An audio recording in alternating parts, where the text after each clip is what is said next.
میں یہاں پہ مطالبہ کرتا ہوں کہ عمران خان کا open free and fair trial ہونا چاہیے اور جلد سے جلد اس کو رہا کیا جائے۔ میری پارٹی کے ساتھ جو ظلم ہوا ہے، جو ظلم میری پارٹی کے ساتھ ہوا ہے، میری پارٹی کے ورکر کے ساتھ ہوا ہے، میری پارٹی کی خواتین کے ساتھ ہوا ہے، میں یہاں مطالبہ کرتا ہوں کہ اس کا ازالہ کیا جائے۔ اپنی اصلاح کریں، اپنی اصلاح کریں، اس کا ازالہ کریں۔ ہم انتقامی کارروائی نہیں چاہتے، یہ ملک بھی ہمارا ہے، یہ ادارے بھی ہمارے ہیں، یہ ریاست بھی ہماری ہے، لیکن ہم اصلاح چاہتے ہیں، کیونکہ اگر ہم اصلاح نہیں کریں گے تو آج میرے ساتھ ہوا ہے، کل آپ کے ساتھ ہوگا، پرسوں اس کے ساتھ ہوگا، ترسوں اس کے ساتھ ہوگا۔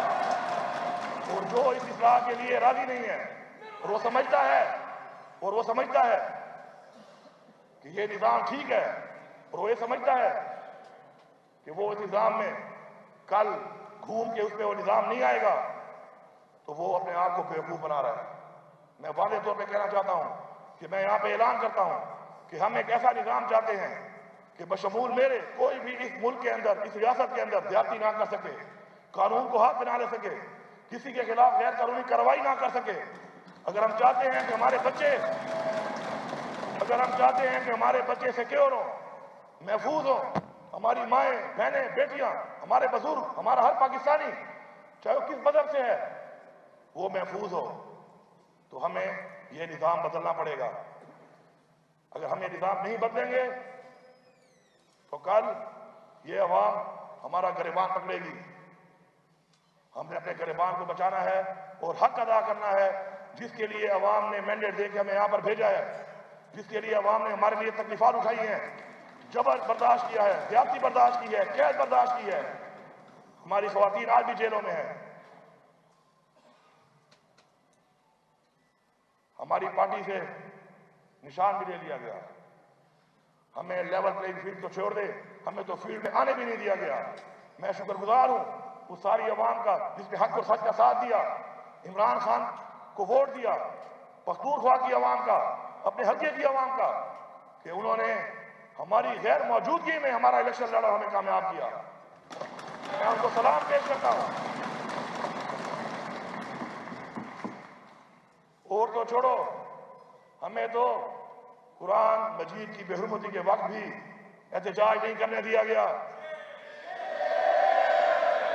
ہمیں کشمیر کے لوگوں کے لیے آواز اٹھانے کے لیے بھی باہر نہیں نکلنے دیا گیا۔ ہمیں اس وقت جو ناجائز قبضہ کیا ہوا اسرائیل نے فلسطین کے اوپر، اس کی آواز اٹھانے کے لیے بھی باہر نہیں آنے دیا گیا۔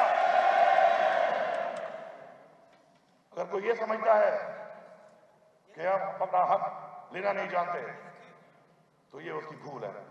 ہم حق لینا بھی جانتے ہیں، ہم حق چھیننا بھی جانتے ہیں، اور آپ کے سامنے موجود ہیں یہاں پر وہ لوگ جنہوں نے ثابت کیا ہے اپنی عوام کے ذریعے کہ ہم انشاءاللہ حق لے سکتے ہیں، لیکن حق لینے کا ایک قانونی طریقہ ہے۔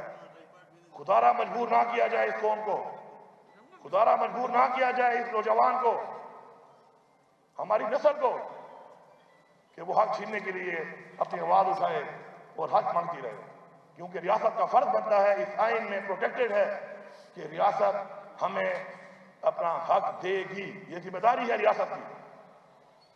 میں یہ ریکارڈ پہ لانا چاہتا ہوں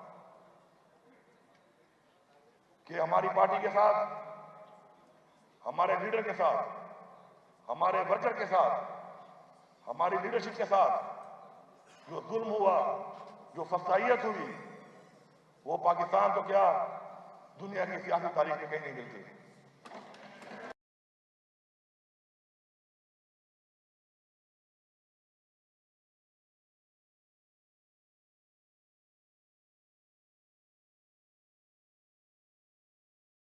جیلی پرچوں میں اور بے گناہ اس وقت اس کو جیل میں ڈالا گیا ہے۔ اس کا قصور یہ ہے کہ اس نے پاکستان کی بات کی، اس نے پاکستان کی آزادی کی بات کی، اس نے پاکستان کی عوام کی بات کی، اس نے پاکستان کی خود مختاری کی بات کی، اس نے کشمیر کی بات کی، اس نے فلسطین کی بات کی،